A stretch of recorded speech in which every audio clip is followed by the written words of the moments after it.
Hi అండి, ఈరోజు మనం కాకరకాయ కూర చేసుకుందాం. ఈ కూర అసలు చేదు లేకుండా ఉంటుందండి, చాలా బాగుంటుంది. సో మనకి దీనికి కావాల్సిన ఇంగ్రీడియంట్స్ వచ్చేసి కాకరకాయలు, టొమాటోలు, ఉల్లిపాయ, పచ్చిమిరపకాయ, ఉప్పు, కారం, పసుపు అండ్ ఆయిల్ అండి. సో మనము ఈ కాకరకాయల్ని పైన తొక్కు తీసేసి అంటే పీల్ చేసేసి ఆ తర్వాత దాన్ని స్లైసెస్గా కట్ చేసుకుందామండి. స్లైసెస్గా కొంచెం బిగ్ స్లైసెస్గా కట్ చేసుకొని పక్కన పెట్టుకుందాము, వేయించుకొని. దీంట్లో నేను ఏమి వేయకుండా వేయిస్తున్నానండి, ఉప్పు ఏమీ లేకుండా ఉట్టి ఆయిల్లో మాత్రం వేయిస్తున్నాను. అది గోల్డెన్ బ్రౌన్ అవ్వాలండి, మాడిపోకూడదు. మాడిపోతే చాలా అంటే టేస్ట్ మారిపోతుంది. సో మాడిపోకుండా నీట్గా వేయించుకొని పక్కన పెట్టుకోండి. వేయించుకున్న తర్వాత దాంట్లో అదే మిగిలిన నూనెలో మనము కొంచెం తాలింపు గింజలు ఏదైతే ఉన్నాయో ఆ తాలింపు గింజలు వేసుకొని చిటపట్టలాడిన తర్వాత ఉల్లిపాయ, పచ్చిమిరపకాయ అండ్ కరివేపాకు వేసుకొని బాగా ఫ్రై చేసుకుందామండి. అవి బాగా ఫ్రై అయిన తర్వాత అందులో వచ్చింది మనము టొమాటోస్ యాడ్ చేసేసి కవర్ చేసుకుందామండి.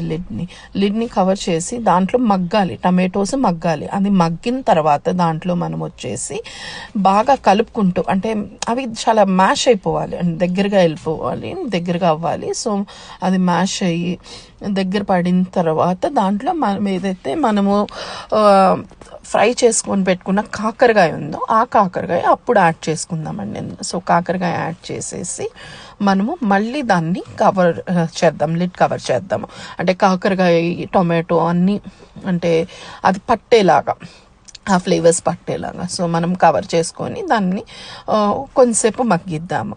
అది మగ్గిన తర్వాత ఇప్పుడు మనం తీసేసి లిడ్ తీసేసి కొంచెం ఉప్పు వేసేసి మళ్ళీ దాన్ని కవర్ చేసుకుందాము. కవర్ చేసుకొని కలిపి పెట్టేసి ఆ తర్వాత కారం వేసుకుందామండి. కారం కూడా వేసుకొని మగ్గిన తర్వాత కలిపేసుకున్న తర్వాత మగ్గిపోతుంది చూడండి. ఆ టైంలో మనము వాటర్ యాడ్ చేసుకుందామండి.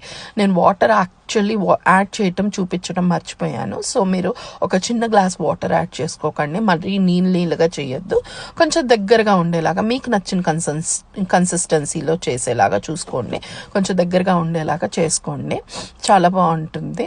సో కొంచెం ఒక చిన్న గ్లాస్ వాటర్ యాడ్ చేసుకొని దగ్గరగా కూర కొంచెం దగ్గరగా, అంటే మన గ్రేవీ కోసం అండి, అది దగ్గరగా ఉండేలాగా చూసుకోండి. ఆ తర్వాత దింపే ముందు ఒకసారి టేస్ట్ చేయండి. మీకు అంతా సరిపోయింది అంటే మీరు స్విచ్ ఆఫ్ చేసేసుకొని ఇది రోటీతో కానీ లేకపోతే అన్నంతో కానీ చాలా చాలా బాగుంటుందండి. పిల్లలు కూడా బాగా ఎంజాయ్ చేస్తారు. మా పిల్లలు చాలా ఇష్టంగా తింటారు.